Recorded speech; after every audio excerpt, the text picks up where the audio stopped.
Au plaisir de vous retrouver encore en cet après-midi et en ce samedi 12 pour éventuellement partager avec vous encore une fois sur l'exhortation et la petite capsule que j'ai fait la semaine dernière où je vous posais la question de savoir comment allait votre cœur et quel était l'état de votre cœur.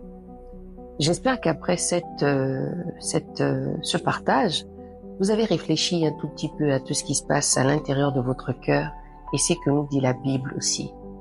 Si tu ne me connais pas et que tu me découvres en cet instant ou en ce samedi, moi c'est Armelle. Mon prénom c'est Armelle, comme tu vois sur le profil, Armelle Masuki qui est mon nom. Mais la plupart du temps, suite au ministère que je tiens et la mission que je tiens, on m'appelle Tata Armelle. Maintenant, vous avez le choix de m'appeler Tata Armelle, Armelle, Sœur Armelle, comme vous le souhaitez, si on est dans le respect les uns et les autres. Donc, encore une fois, j'avais partagé cette question par rapport à ce que je vis personnellement dans la marche.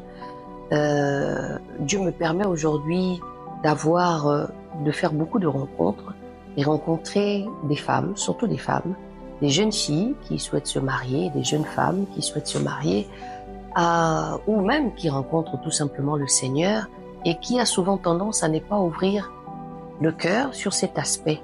Donc l'aspect des blessures. Moi, je suis une ancienne femme battue et le Seigneur a permis et je me suis laissée guider par lui pour que je puisse être guérie dans les profondeurs. Parce que c'est quelque chose que je remarque.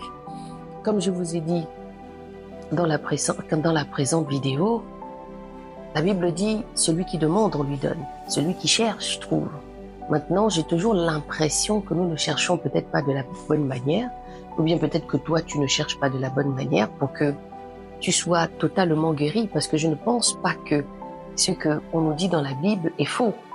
Je ne pense pas que... Enfin, je vais parler pour moi, par rapport à ce que je crois, parce que tout le monde ne croit pas en ce que je crois, pour certains, mais moi je crois en Jésus, mort, ressuscité le 3e jour. Donc j'estime qu'un homme, une femme, qui estime que Jésus est vivant, nous bénéficions de cette parole de Dieu qui nous dit que guérit les malades dans le nom de Jésus. Donc c'est pourquoi je vais revenir sur le verset 1 Pierre. 1 Pierre que je n'ai pas pu lire la dernière fois, que j'aimerais partager encore ici un peu avec vous. 1 Pierre 5, et je vais commencer par le verset 6. Humiliez-vous donc sous la puissante main de Dieu, afin qu'il vous élève au temps convenable. Et déchargez-vous sur lui de tous vos soucis, car lui-même prend soin de vous. Je ne sais pas s'il faudrait que je répète, mais je vais quand même répéter. Je vais répéter le verset 6, 7. Et déchargez-vous sur lui de tous vos soucis, car lui-même prend soin de vous.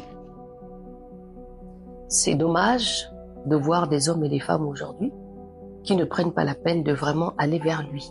Parce qu'il dit, venez à moi, vous tous qui êtes fatigués et chargés, et je vous donnerai du repos. C'est pourquoi je vous posais la question de savoir quel était l'état de votre cœur. Qu'est-ce qui se passe dans votre cœur qui fait que vous oubliez les promesses de Dieu? Qu'est-ce qui se passe dans votre cœur qui fait que vous oubliez qu'il guérit? Vous savez, moi je lis la Bible du lundi au vendredi. Ça fait déjà 2 ans que j'ai commencé à lire la Bible avec des équipes qui sont là, où on partage, où j'enseigne, oui, parce que je suis une enseignante biblique, où j'enseigne cette parole avec beaucoup de profondeur.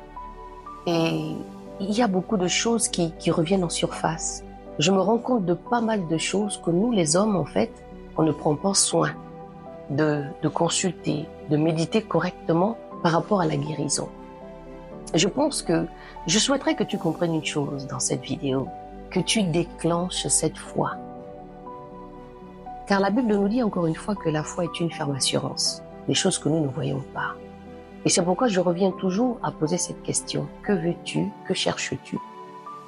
Est-ce que toi aussi tu n'es pas l'auteur de certaines décisions qu'il faudrait que tu prennes réellement pour que tu puisses avoir la guérison? Laissez-moi vos commentaires ici, laissez-moi vos questions. J'ai vraiment envie que vous compreniez que Dieu guérit. Je ne vous présente pas ici un Dieu qui ne fait plus de miracles, comme certains peuvent le dire que Jésus ne fait plus rien. C'est toi qui vas faire en sorte que Jésus prendra sa place dans ton cœur comme il faut et que les gens pourront aussi le respecter. Voilà, comme je vous ai dit encore une fois, la Bible nous dit ici dans 1 Pierre 5, encore une fois à partir du verset 7, « Et déchargez-vous sur lui de tous vos soucis. » Donc c'est-à-dire que tout ce que vous pouvez demander, déposez-lui. Il répond aux questions. Moi j'ai été guéri, j'ai été restauré. Je vous parlerai de la consolation et de la restauration de Dieu, peut-être pas de la manière dont vous l'avez entendu, mais de la manière biblique, que vous comprenez que vous êtes aussi l'auteur. Faites votre part et vous allez voir que Dieu, il est fidèle. Que le Seigneur vous bénisse. Encore une fois, au risque de me répéter, laissez vos commentaires, laissez vos sujets, dites-moi ce que Dieu a fait pour vous. Et Dieu, lui, il m'a délivré, il m'a guéri, il m'a restauré. Que le Seigneur vous bénisse.